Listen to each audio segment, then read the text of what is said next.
Basically, technically, logically, practically, and finally, it's an attitude pongal. Blockbuster pongal. Family మెంబర్స్తో హ్యాపీగా సంక్రాంతి అనేది enjoy చేద్దాము.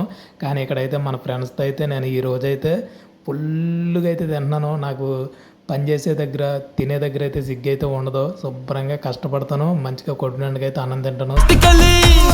Basically, technically, logically, practically, and finally, it's an attitude pongal.